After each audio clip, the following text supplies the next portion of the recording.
Welcome back to The Explainer. Today, we are completely deconstructing the mainstream narrative of Japan's post-90s comeback.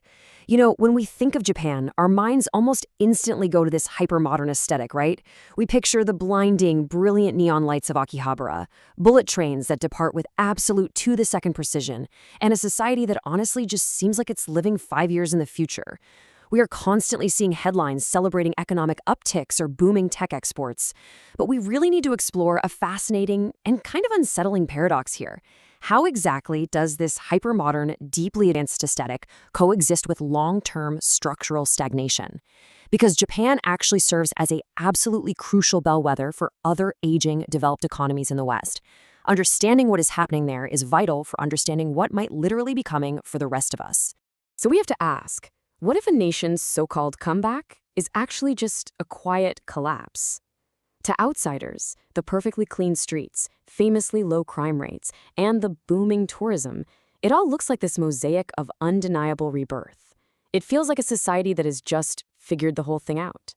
But today we're asking if this outward facade of politeness and absolute order is actually masking a slow, steady, and profound decline. Is the order we're seeing a sign of health? Or is it more like the rigor mortis of a culture that's terrified of change? To unpack this whole phenomenon, we're drawing directly from the book you see right here, Ryan P. Parker's incredibly thought-provoking The Quiet Empire. Parker makes a gripping, entirely counterintuitive argument about the state of this global powerhouse. He suggests that Japan's decline is absolutely happening right now, but not with a spectacular roar. There's no dramatic financial crash or violent political revolution. Instead, it's happening in almost total silence. It's this atmospheric evaporation of momentum that goes largely unnoticed just because the surface remains so impeccably undisturbed. Let's jump right into Section 1, the illusion of revival and the veneer of order. To really understand this illusion, we have to look at the performative signs of a society in working order. The trains run on time, to the literal second, school children bow in perfect unison, customer service is utterly flawless. But Parker argues these well-maintained routines just create a spectacle of normalcy. It's basically a theater of order that disguises the erosion of trust and mobility just beneath the surface.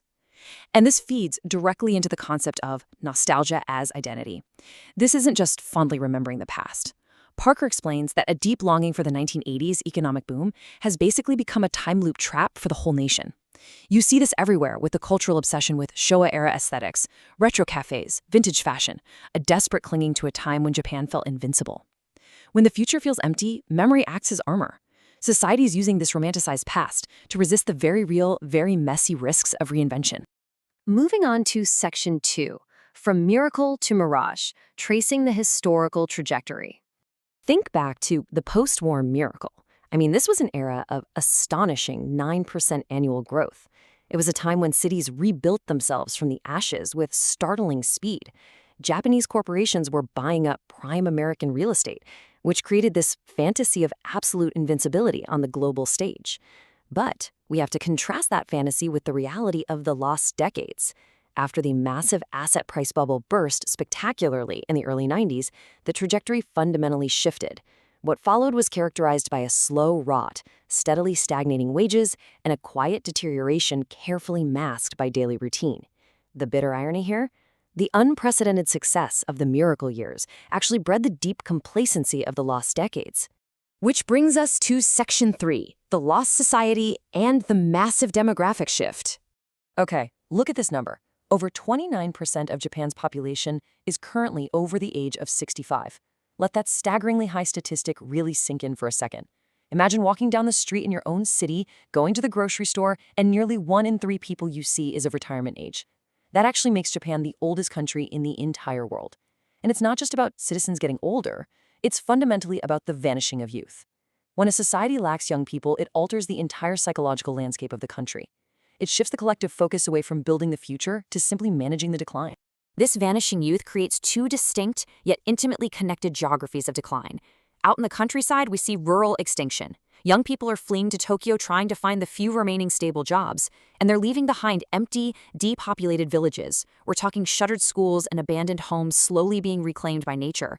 Meanwhile, in the densely packed cities, we see the exact opposite extreme, urban loneliness. This is a profound existential isolation where millions share walls but no words. It leads to tragic phenomena like hikikomori, where hundreds of thousands of individuals are entirely paralyzed by societal pressure and isolation, so they withdraw into their bedrooms and literally refuse to interact with the outside world for years at a time.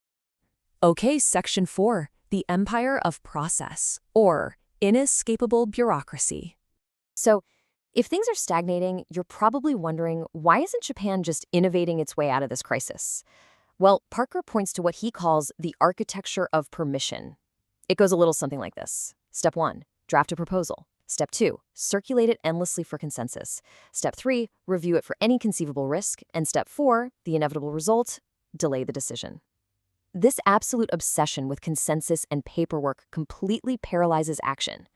Decision-making turns into an elaborate ritual that delays progress rather than outright denying it. And honestly, the wildest part? In a hyper-advanced society boasting magnetic levitation trains, corporate offices are still relying heavily on physical honko stamps and actual fax machines to process these endless paper proposals. The technology of the past is literally gatekeeping the future. All of this leads to a crippling condition defined as dead slow innovation. Japanese mastery, craftsmanship, and flawlessness are obviously still highly respected globally, but they've paradoxically become massive liabilities. Think about it. Contrast a beautifully engineered, flawlessly built piece of Japanese hardware that takes 5 years to perfect with the move fast and break things software startup approach we see in the West. We live in a modern world driven by rapid iteration, speed, and good enough prototyping. Japan's cultural obsession with getting a product absolutely perfect means they are arriving at the finish line years too late, while less perfect but much faster competitors capture the whole market. Let's look at Section 5, the tourist trap, courting foreign wallets. To compensate for this economic and innovative stagnation, Japan has pivoted heavily toward courting foreign wallets. But this tourism boom comes with severe hidden costs. Relying on tourism forces the commodification of local culture.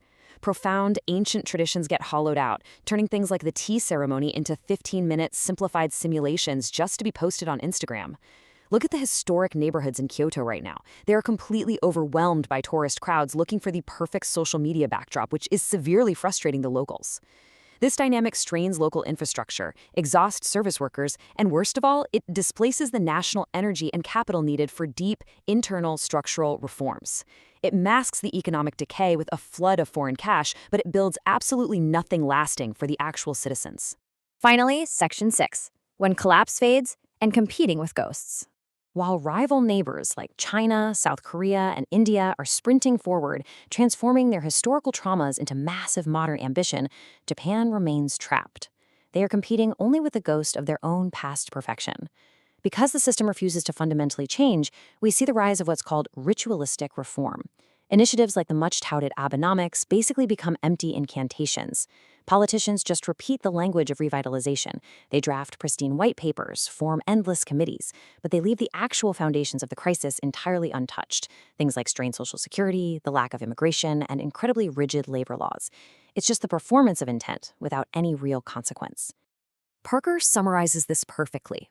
Collapse doesn't always roar. Sometimes it just fades. This quote captures the core philosophical thesis of the whole book. True collapse isn't always a dramatic, fiery explosion. Actually, more often than not, it's an atmospheric erosion of ambition. It's the slow, quiet evaporation of imaginative momentum, perfectly masked by untouched, polite routines and beautifully clean streets. The lights stay on, the trains still run, but the soul of the nation's forward progress simply dissipates into the air. We're going to conclude this explainer by asking you to ponder this vital question. What exactly is the cost of silence in a country that refuses to scream? Japan serves as a powerful mirror for literally any developed nation facing an aging populace and economic stagnation. The suppression of dissonance in the name of social harmony might keep the streets wonderfully quiet, but enduring decline politely is absolutely not the same thing as thriving. If you found this explainer as fascinating as I did, you really need to read the full source text to grasp the true depth of this situation. If you want to discover the truth and really dig into the details, you have to get Ryan P. Parker's The Quiet Empire today. It's an absolute must-read, and you can grab your copy right now by heading over to https:/mybook2/NC01-071. Seriously, go check it out. Thank you so much for learning with us today.